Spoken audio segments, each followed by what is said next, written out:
youth of my beloved land.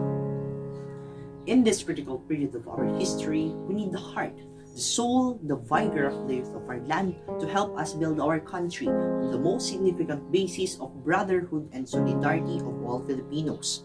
I am, therefore, happy to know that the integration of the Filipino youth and that the Filipino youth is now on the march. The question is, where it is going? It is marching with irresistible will and determination toward progress and civilization, peace and order, and the prosperity and happiness of fatherland.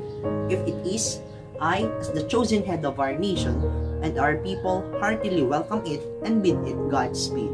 It is right saying that the future belongs to the youth, especially to those dynamic and aggressive, self-confident young men and women who have foresights. Thus, they have the bounden duty to ensure it.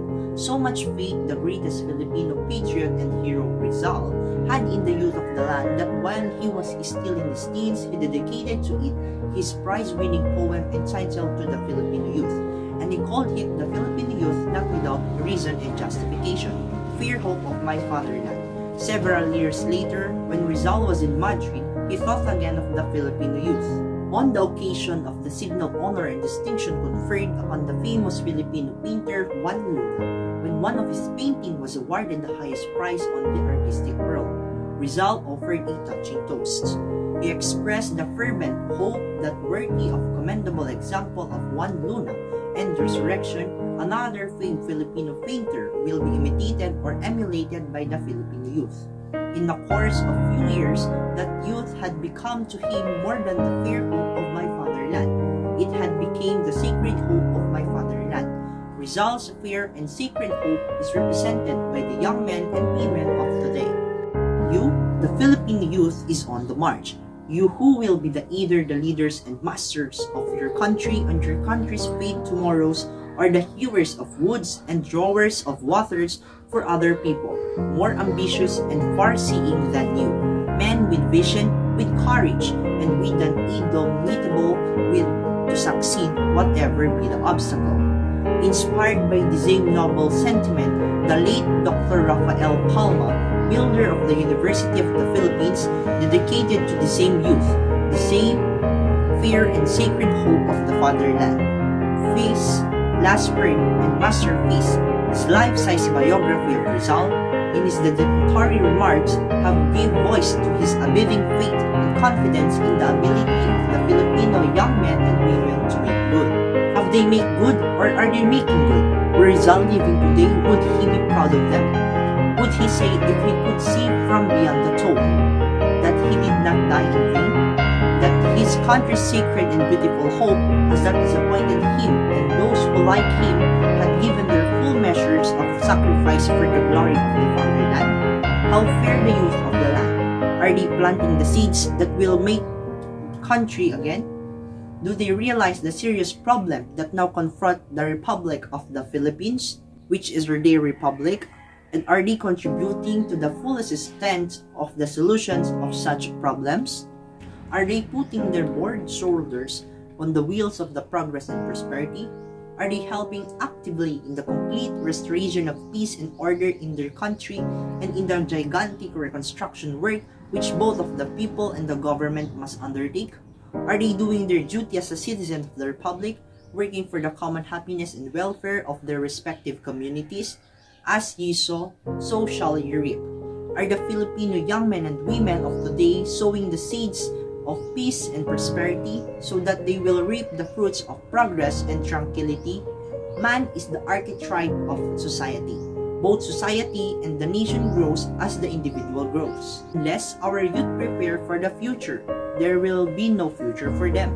I want to let those who deny every feeling of patriotism resolve that we know how to die for our duty and for our convictions.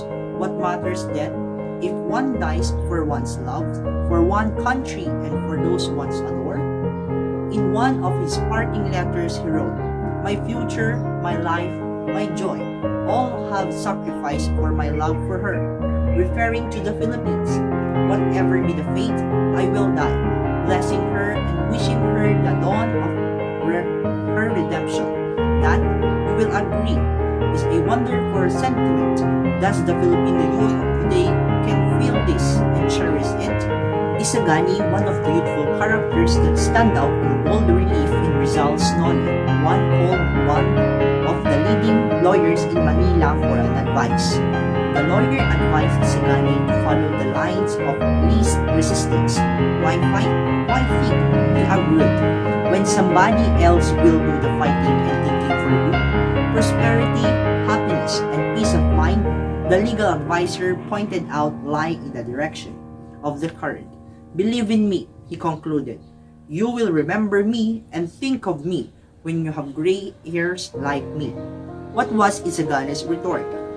When I was gray hairs like you, he answered, and I look back upon my past and see that I have worked only for myself without having done what I could well have done and should have done for the country which have given me everything, then every gray hair of mine will be for me and thorn on instead, and be proud of my gray hairs. I shall be ashamed of them.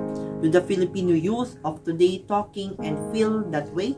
Are they fully aware of the tremendous responsibility placed upon them by Rizal when he called them fair and sacred hope of the fatherland? Are they willing to die for their convictions, to fight hunger and poverty and all of the other evils that hard times bring in their train, so that their country, their people, their republic might live in peace and in abundance? Contrasting his age and that of his son, the father of Ibarra, Rizal's hero in the Nol, said, "The future opened itself for you. For me it is closing. Your affections are being burned, mine are dying. Fires burns in your blood, frost in conjure in mine, and yet you cry, and you don't know how to sacrifice the present for the future, and the future which will be useful to you and to your country. You do not know how to sacrifice the present for a useful, fruitful future. Surely, the youth of today cannot and will not accept that serious charge. They cannot and will not disappoint their greatest hero, martyr, and model. They are ready and willing, I take it, to do as their part, to work with their duly constituted leaders for the salvation of their country, especially during these days of the supreme ordeal, when the fate of the Philippines is at the stake as a result of scarcity of food and the continued pernicious and disloyal activities of some of our citizens. I am talking to the Liberty, therefore, on this occasion, to invite and call upon the youth of the land to join hands with forces of the government to stimulate food production, to restore complete peace and order throughout the length and breadth of the Philippines, and to work actively and persistently for the welfare and progress of the prosperity of the Republic. The Republic is not of this generation to keep, but it is particularly for the young generation and future generations to preserve and to enjoy. I thank you for this opportunity of addressing the youth of the land on this memorable occasion. I shall be happy to say a few words to you later in connection with the integration movement of the Filipino youth, not only in the public and private school, but all of Filipino young men and women all over the islands, so that the youth of the land may not only a strong factor in supporting this government and in making this republic an enduring nation, but also so that with help and cooperation and loyalty of all Filipino youth, we may be in the position that transmit a heritage to future generations, a country, a people, compact and united in bonds of common affection. I thank you.